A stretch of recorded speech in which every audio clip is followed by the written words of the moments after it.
بسم الله الرحمن الرحيم. السلام عليكم أعزائي المتابعين ورحمة الله وبركاته. بالتوفيق من الله سبحانه وتعالى توصلنا إلى نموذج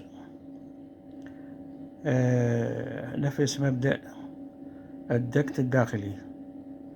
هذا النموذج بناء على رغبة الكثير من الإخوان الذي يرغبون بمفاقس صغيرة وبكميات قليلة من البيض. هذا النموذج إخواني استخدمنا به هذا المتحكم، هو STC ألف، وهو مناسب جدا.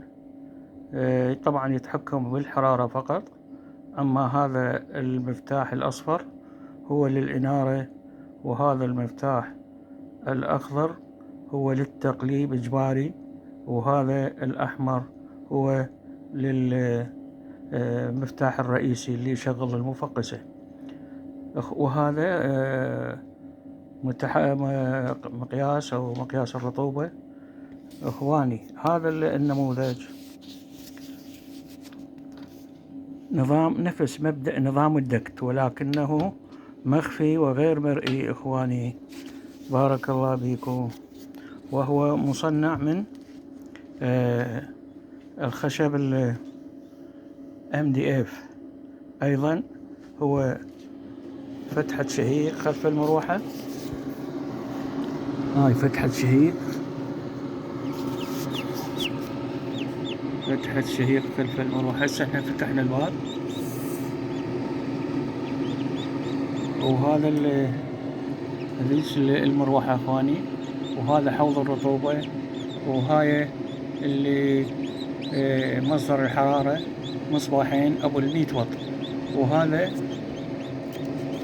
مانع للحماية من الحريق، لأن هذا خشب ومصدر حرارة يجب أن تخلي له حماية. هاي فتحة الشهيق قلنا خلف المروحة، وهذا فتحة الزفير بالباب، وهذه الجامع. اخواني للتجربة احنا متأكدين وعندنا قناعة تامة بعملنا، وخاصة نظام الدكت. احنا للتجربة خلينا 5 بيضات. اول مرة خلينا 9، وفي اليوم السابع فحصنا البيض. طبعا للتجربة هو 9 بيض ما عندنا يعني، ولكن احنا خلينا 9 بيضات لغرض التجربة. 4 خلال الفحص الأول تم عزل 4، لأن ما يعني غير مخصب، والخامسة مشكوك بها، يعني خلينا عليها علامة.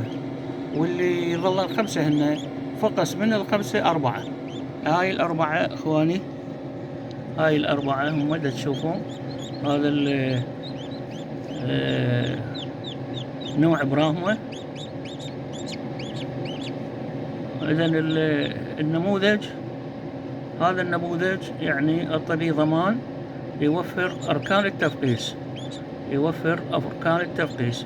وإذا ما حصل عندك تفقيس ابحث عن سبب آخر، سوء الإدارة، أو بيض غير صالح للتفقيس، أو بيض غير مخصب، أو بيض أجنة ضعيفة. وإنما هذا النموذج البسيط تم جمع به كل وسائل أو شروط التفقيس. بارك الله بكم. وهذا هاي البيض، شوف هاي الرطوبة 4 بين 40 وبين 55 اللي احنا نوصي بها دائما. هكذا يخرج الكتكوت. بارك الله بكم. وهاي اللي احنا شاكين بها اخواني، مخلين بها علامة ومتأكدين من هاي العلامة اللي هو مشكوك بها، وقلنا لغرض الاختبار، وفعلا هو ما طلع. بارك الله فيكم، وأرجو أن استفاديتوا من هذا المقطع. والمقطع والقياسات على الرف 55 بيضة. هذا المجر 55 بيضة اخواني. واللي يريد تقليب مثلا يدوي يخلي بهاي ايضا المجال، ممكن يقلب يدوي هو ممكن يقلب هذا الأوتوماتيك حسب الفيش أو التقليب الإجباري من الدقم أو السويتش اللي أشرنا عليه سابقا. بارك الله بكم، وأرجو أن استفادتم إخواني.